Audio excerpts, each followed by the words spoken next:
오늘 하나님의 말씀은 에베소서 5장 15절에서 21절까지의 말씀으로 세월을 아끼라 라는 제목으로 우리 함께 은혜를 나누고자 합니다. 요즘 TV 방송이나 또 언론에서 보도되는 뉴스를 보면 시대가 정말로 악하다는 것을 우리가 바로 알 수가 있습니다. 너무나 시대가 악해져 가고 있습니다. 그런데 여러분, 성경을 보면 하나님께서 아담과 하와를 만드시고, 그리고 아담과 하와가 하나님 앞에 범죄한 이후에 에덴 동산에서 쫓겨나게 되었습니다. 아담과 하와는 에덴 동산에서 쫓겨나서 두 아들을 낳게 됐는데, 그 첫째 아들의 이름이 가인이었고 또 둘째 아들의 이름은 아벨이었습니다. 가인과 아벨은 자라나서 성인이 되어서 하나님 앞에 예배를 드리게 됩니다. 그런데 우리 하나님께서 동생인 아벨의 제사는 연락하시고 받아주셨지만 형인 가인의 제사는 받아주시지 않았습니다. 이로 인해서 가인은 동생을 시기하고 분노하면서 결국엔 그 화풀이를 동생에게 하게 되었습니다. 동생을 들로 유인해서 그 들에서 가인은 잔인하게도 돌로 쳐서 동생을 죽이게 됩니다. 첫 번째 살인죄가 일어나게 되죠. 그만큼 점점 그 이후로 시대가 점점 악해져 갑니다. 죄가 전염되듯이 계속 퍼져나가게 되었고 노아의 시대에 이르러서는 온 세상에 죄악이 가득했습니다. 하나님은 이 죄가 가득한 세상을 바라보며 죄악이 가득한 인간들의 그 삶의 모습을 보며 사람을 창조하신 것을 후회하셨다고 성경은 말합니다. 결국 홍수 심판을 결단하시고 홍수로서 그 모든 죄악된 인간들을 다 죽이시고 심판하셨습니다.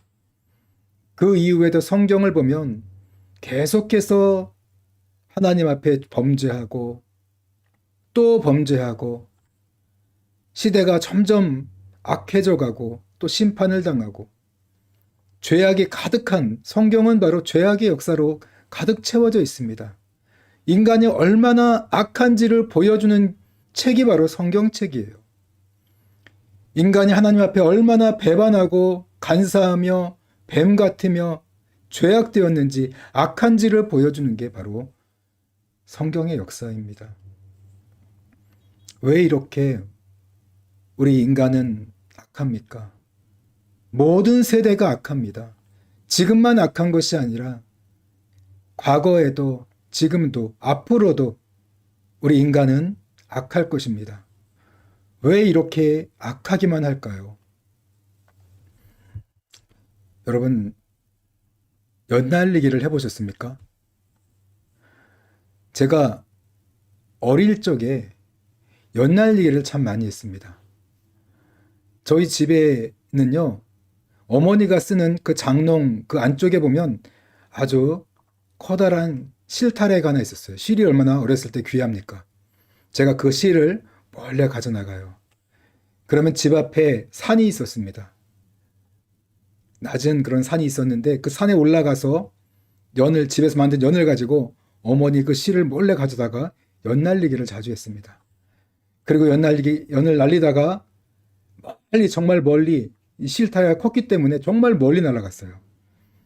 눈이 점처럼 보일 정도로 멀리 날린 다음에 다시 감아서 시간이 지나면 다시 감아갖고서 연을 다시 가지고 집으로 갑니다. 그리고 몰래 실을 안 쓴 것처럼 또 어머니 옷장 속에다가 실을 다시 집어넣어요. 그런 일을 늘 많이 반복했는데, 근데 그럴 때 이제 이런 걱정이 들었습니다. 혹시나 연이 저 멀리 날아갈 때 연이 줄이 뚝 끊어지면 어떻게 될까? 그런 걱정을 한 적이 있었어요. 끊어지면 아마 그때는 이제 실이 없어지니까 첫 번째는 어머니한테 굉장히 혼날 거다. 들통나니까 혼난다. 그런 걱정을 했었고, 또 한 가지 생각을 했던 건 연이 날아가면 어디로 갈까? 저게 아마 계속 날아가다가 어디 이런 전깃줄에 걸리던가 아니면 산기슭에 어딘가에 버려져 저 연이 쓰레기처럼 버려지겠지? 찢어져서 버려지겠지? 그런 생각을 하곤 했습니다. 여러분, 연이 줄이 연결되어 있을 때는 내가 마음껏 연을 조종할 수 있어요. 다가오게 멀리 갔다 다시 가까이 오게 할 수도 있고, 하지만 줄이 끊어진 다음에는 조절을 할 수가 없게 되죠. 여러분, 오늘 우리 인간들이 왜 이렇게 점점 악해져 가는 것입니까? 시대가 왜 이렇게 악해져 갑니까? 다른 게 아닙니다. 하나님과의 줄이 끊어졌기 때문에 그렇습니다. 하나님을 멀리 떠난 인간들은 하나님과의 그 생명의 줄이 끊어지고 나면 어떻게 됩니까? 우리 인간은 육체를 따라 방종하는 삶을 살아갑니다. 그러면서 온갖 죄를 지으면서 시대를 어둡고 악하게 만드는 게 바로 우리 인간인 것입니다. 하나님을 떠나서는 악할 수밖에 없어요. 성경이 증거하는 진리는 단 하나요. 왜 인간이 악한가? 하나님을 떠났기 때문에 그렇다. 하나님을 너희들이 멀리했기 때문에 그렇게 악하게 사는 것이라고 성경은 가르쳐주고 있습니다. 여러분, 오늘 이 성탄 주일을 맞이해서 우리가 성탄의 의미를 다시 한번 깊이 생각하고 다시 한번 그 기쁨을 우리 안에서 누리는 거 정말 귀한 일입니다. 그러나 여러분, 오늘 이 성탄절을 맞이해서 우리가 다시 한번 다짐을 했으면 좋겠습니다. 우리에게 구원이요 생명의 줄이신 우리 예수님을 다시 한번 붙잡기로 결단하는 그런 성탄절이 되었으면 좋겠습니다. 우리가 예수님을 통해서 하나님과 연결되어야 있어야만 하나님은 우리를 조절할 수 있어요. 우리가 방종할 때 우리를 구원해 주실 수 있고 견인해 주실 수 있습니다. 이끌어 주실 수 있어요. 그러나 줄이 끊어지고 나면 하나님께서 우리를 조절해 줄 수 있으며 우리를 구원해 줄 수 있겠습니까? 우리가 살 길은 단 하나입니다. 예수님, 우리의 구원과 생명의 줄 대신 예수님을 더욱더 굳게 붙잡고 그분만을 의지하며 살아가는 것입니다. 이 성탄절을 맞이해서 더욱더 예수님을 굳게 붙잡는 저와 여러분들이 되셨으면 좋겠습니다. 특별히 오늘 말씀을 통해서 정말로 우리 예수님을 더욱더 따르는, 붙잡는 저와 여러분들이 되시기를 주님의 이름으로 축복합니다. 우리는 지난주에 그 말씀을 통해서 에베소서 5장 1절에서 14절까지의 말씀을 통해서 하나님을 본받는 자가 되어야 한다고 성경을 통해 배웠습니다. 하나님을 본받는 삶은 어떤 삶입니까? 바로 우리 예수님처럼 자기를 부인하고 십자가를 지셨던 그 예수님을 따르는 삶을 살아가는 것입니다. 자신을 희생하는 삶을 살아가는 자들, 영원한 승리와 부활을 믿으며 잠깐이지만 이 땅을 살아가는 동안 자기를 부인하고 주님을 따르는 삶, 십자가를 지고 자기를 희생하며 주님을 따르는 삶을 살아가는 것, 그것이 바로 예수님을 본받는 삶을 살아가는 것입니다. 우리는 예수님을 본받는 삶을 살아가기 위해서 조심해야 할 것이 있습니다. 그건 무엇입니까?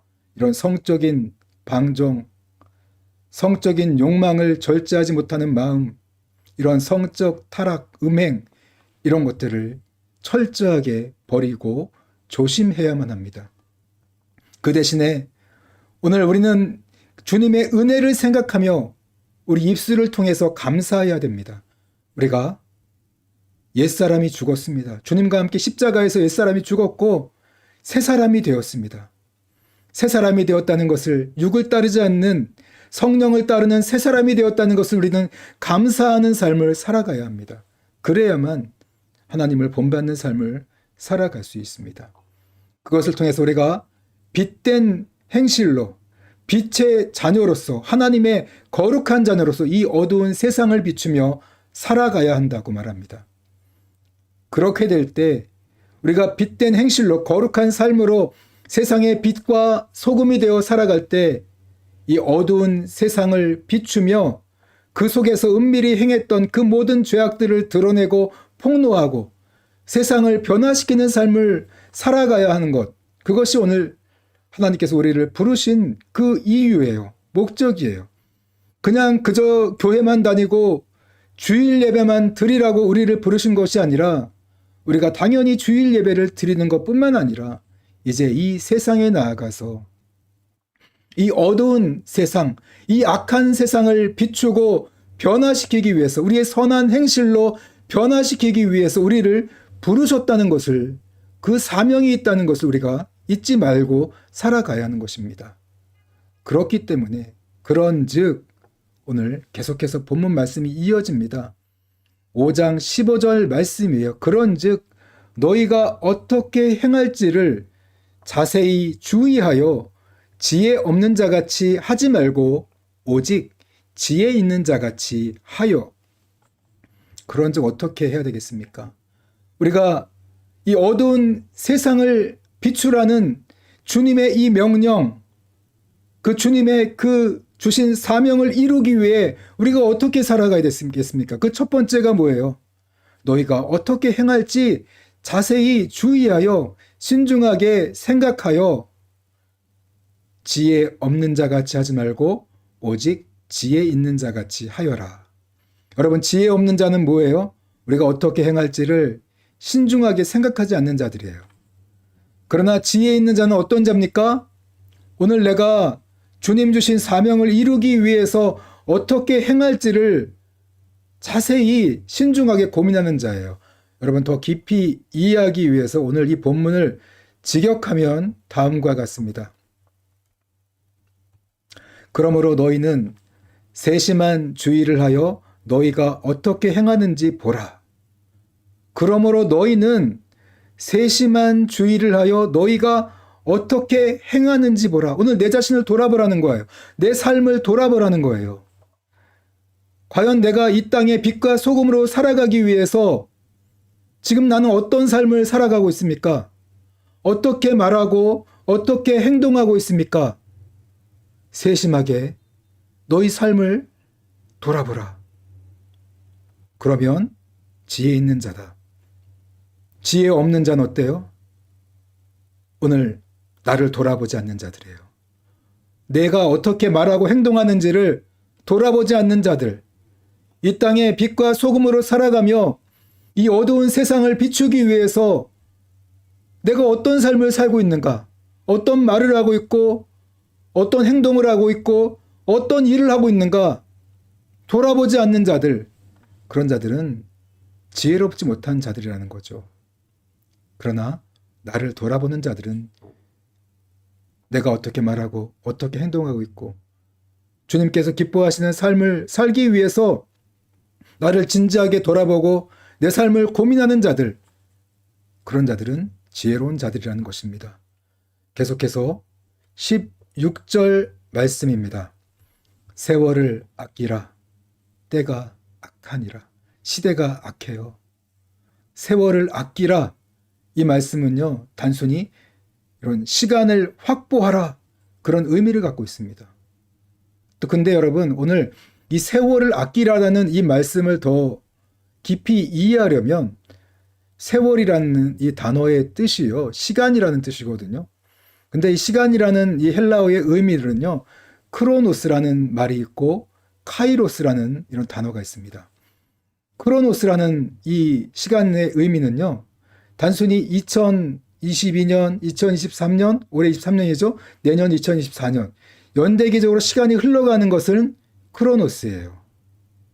하루, 이틀, 한 달, 두 달. 시간이 계속 흘러가잖아요. 그거는 크로노스의 시간입니다. 시간의 의미. 근데 카이로스라는 것은요, 특별한 때라는 뜻을 갖고 있어요. 성경에서는 특별히 하나님께서 계획하시고 작정한 시간, 또 우리들에게 하나님께서 기회로 주시는 그런 시간, 하나님의 때를 의미합니다. 여기서 세월이라는 것은요, 카이로스예요.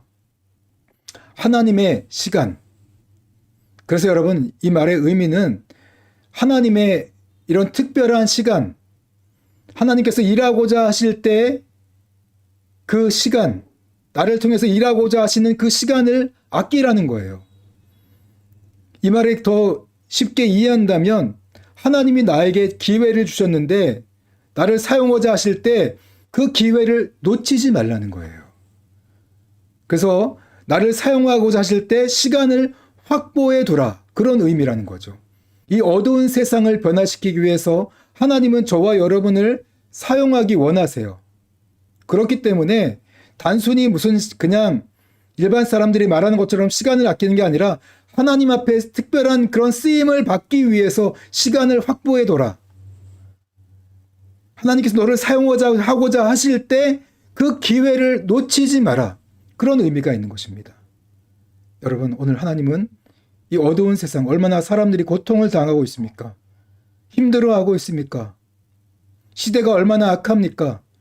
이 세상을 변화시켜주고자 하시는 하나님의 그런 특별한 계획과 뜻이 있습니다. 우리를 사용하고자 하실 때 여러분 시간을 확보해서 기꺼이 내어드리는 저와 여러분들이 되시기를 바랍니다. 하나님께서 우리를 사용하고자 하실 때 기회를 놓치지 않는 저와 여러분들이 되시길 바랍니다. 세월을 아끼는 저와 여러분들이 되시기를 주님의 이름으로 축원합니다. 계속해서 17절입니다. 그러므로 어리석은 자가 되지 말고 오직 주의 뜻이 무엇인가 이해하라. 그래서 여러분 오늘 우리가 세월을 아끼고 하나님 앞에 귀하게 쓰임받고 기회를 놓치지 않기 위해서 우리가 어리석은 자가 되는 것이 아니라 오직 주의 뜻이 무엇인지를 깨달아야 돼요. 이 시대를 향해서 주님이 나를 위해서 하고자 하시는 그 뜻이 무엇일까? 주님은 나를 위해서 나를 어떻게 사용하실까? 이 어두운 세상, 이 악한 세상을 비추고 변화시키기 위해서 나를 어떻게 사용하실까? 그 주님의 뜻을 깨닫고 이해하라는 거죠. 그럴 때 지혜로운 자가 된다는 거예요. 그런 고민 없이 살아가는 자들, 세월을 아끼지 못하고 주님이 주신 기회를 놓치는 자들, 주님이 우리를 사용하고자 하실 때 시간이 확보되지 못해서 나를 드리지 못하는 자들, 다른 데는 시간을 다 쓰면서 주님이 얘야 내가 너를 좀 사용해야겠다. 이 어두운 세상을 비추기 위해 너를 좀 사용해야겠다. 그렇게 말씀하실 때 주님 시간이 없는데요. 저보러 어쩌라고요. 전 못하겠는데요. 이렇게 거부하며 어리석은 자가 되지 말라는 것이죠. 계속해서 18절입니다. 우리가 정말로 이 어두운 세상 가운데 주님의 자녀로서 빛과 소금으로 살아가며 참으로 주님 앞에 귀하게 쓰임받는 삶을 살아가기 위해서 정말로 필요한 이야기를 오늘 18절에서 이야기해 줍니다. 18절 말씀입니다. 술 취하지 말라. 이는 방탕한 것이니 오직 성령으로 충만함을 받으라. 여러분, 사람들이 왜 술에 취합니까? 술을 마시는 이유가 무엇입니까? 우리가 스트레스를 받을 때, 근심과 염려가 찾아오고 분노가 찾아올 때 술로서 우리 마음을 달래려고 마십니다. 마음의 기쁨을 얻고 잠시 시름을 잊고자 술을 마십니다. 그런데 여러분, 오늘 이 술에 관한 술 취하지 말라는 그 말씀을 이해할 때 오늘 바울 당시에 이방 종교인들에게 술의 의미는 이런 단순히 이런 마음을 달래고 시름을 잊는 그런 것뿐만 아니라 종교적인 의미를 갖고 있었습니다. 당시에 이방의 이 종교인들은 술 마심을 통해 황홀경을 느끼면서 신을 경험하고 신접하고 또 술 취함을 통해서 신비한 그런 지식을 깨닫는다고 믿었습니다. 그래서 이 술을 취해서 마음을 위로받고 기쁨을 얻고 근심을 떨쳐내고 뿐만 아니라 신을 만나고 신의 그 신비한 지식을 얻기 위해서 술을 마셨다는 거예요. 그러나 바울은 말합니다. 술 마셔서 그렇게 하는 것은 방탕한 삶이다. 그것은 방탕한 것이다. 방탕합니다. 술로서 신비한 그런 신을 접하는 것도 방탕한 것이고 술로서 자신을 위로하려 하고 시름을 잊으려고 하는 것, 그것 다 방탕한 삶이다. 그러나 오늘 그리스도인들이 해야 될 건 뭐냐? 우리 마음의 시름을 잊고 하나님과 교제하고 신비한 지식을 깨닫기 위해서 필요한 게 뭐예요? 성령으로 충만함을 받는 것이다. 성령 충만함을 받을 때 여러분, 오늘 우리가 이런 하나님을 더 알게 되고 하나님을 만나고 하나님의 그 신비한 지식을 깨닫고 하나님의 뜻을 깨닫습니다. 그리고 우리 마음도 슬픔 대신에 기뻐지고 근심 대신에 찬송이 올라옵니다. 그렇기 때문에 너희들이 이 땅에 하나님, 이 시대가 악할 때 하나님 앞에 귀하게 쓰임받고 이 어두운 세상을 비추기는 그 사명을 감당하기 위해서 필요한 게 뭐예요? 술 취함이 아니라 성령으로 충만함을 받는 것이다. 이렇게 18절에서 이야기해 주고 있습니다.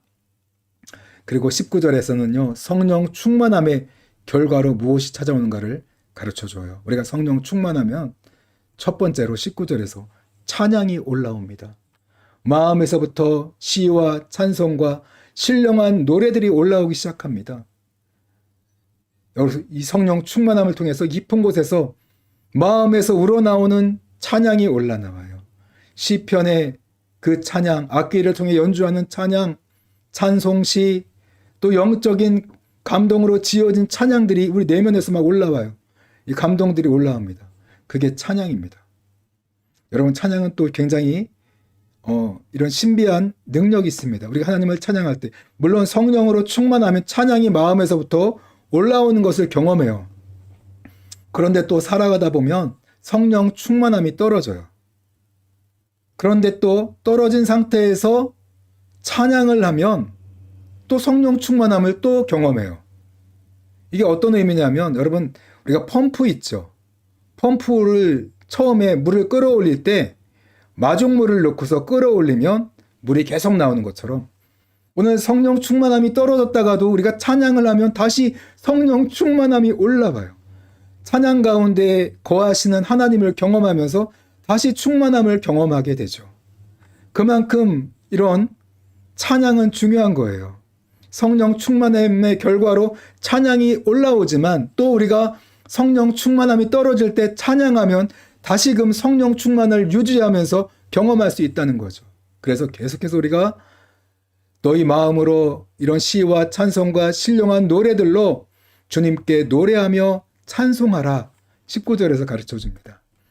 오늘 계속해서 20절입니다. 20절도 성령 충만함의 결과죠. 감사의 고백이 올라옵니다. 가진 게 없어도 감사하고 환경이 안 좋아도 나를 구원하신 하나님 아버지를 생각할 때, 예수님을 보내주시고 나를 자녀 삼아주신 우리 하나님 아버지를 생각할 때 우리가 감사하지 않을 수 없습니다. 이 성령 충만함의 결과로 아버지의 사랑이 느껴지면서 감사가 올라와요.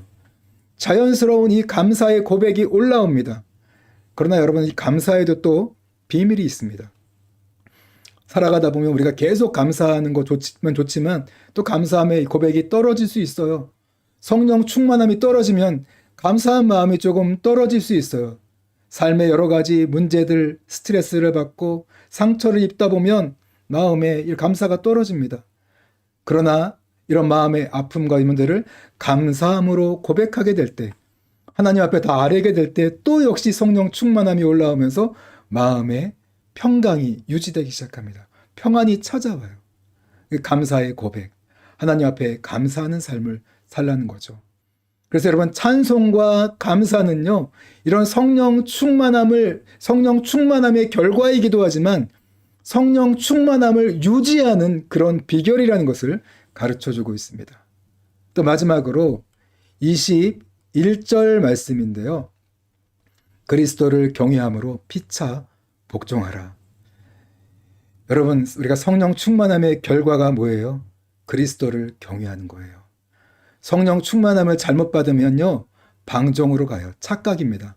성령은요, 그리스도를 경외하는 영이에요.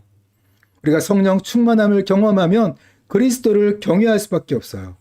이런 경외한다는 말은요, 단순히 두려워한다, 무서워한다는 그런 의미가 아니에요. 여러분, 한번 생각해 보세요. 사랑하는 그런 사람이 있습니다. 아내와 그런 사랑하는 부부관계라고 생각해 봅시다. 사랑하는 아내가 있습니다. 늘 같이 사랑하는데 어느 날 그 아내가 내 곁을 떠나간다고 생각해 보세요. 아니면 사랑하는 자녀가 있는데 그 자녀가 내 곁을 떠나간다고 생각해 보세요.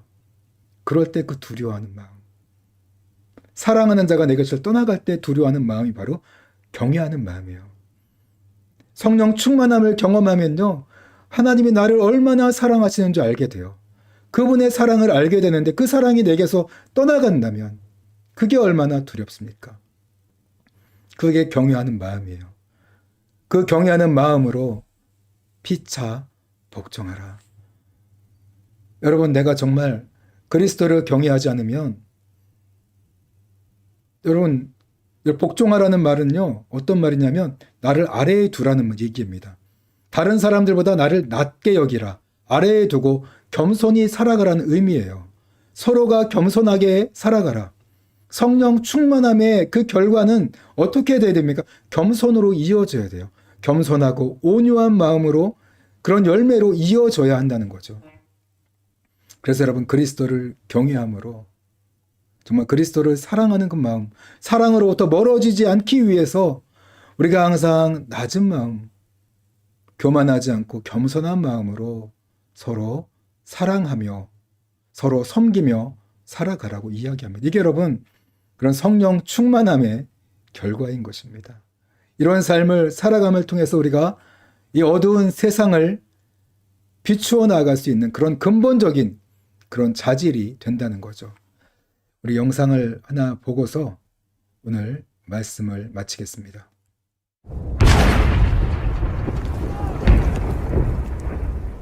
Jenkins, I'm clean. No.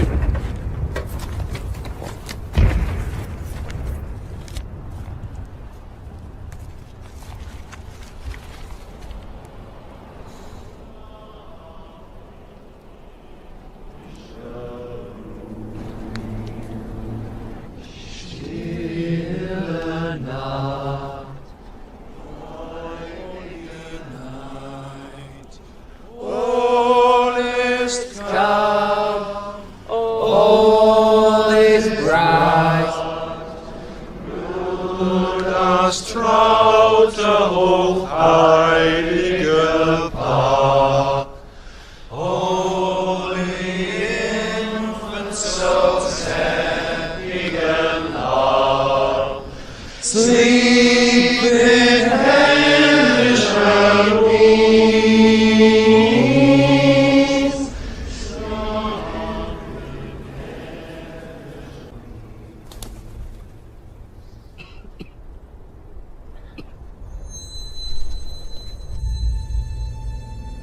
Ein Blitzer kommt! Ein Blitzer kommt! Jim? Jim, don't do it! Halt! Er ist nicht bewaffnet!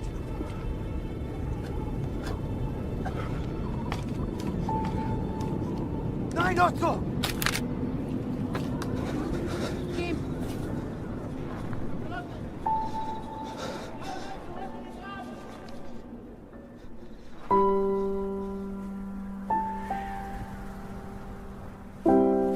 My name is Jim. Mein Name ist Otto. Pleased to meet you, Otto. Freut mich. Rose, she's called. Das ist schön. Das ist schön.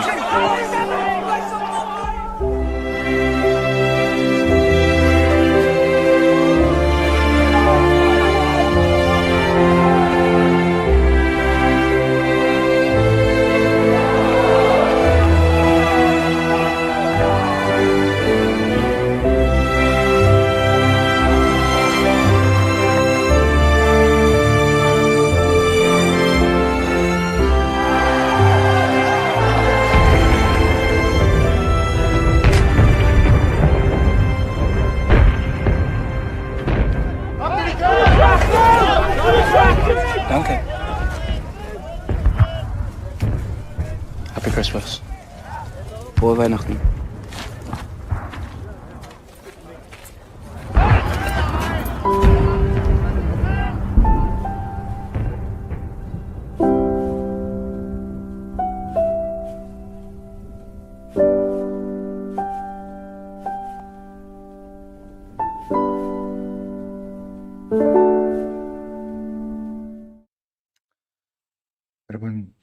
영상을 잘 보셨습니까?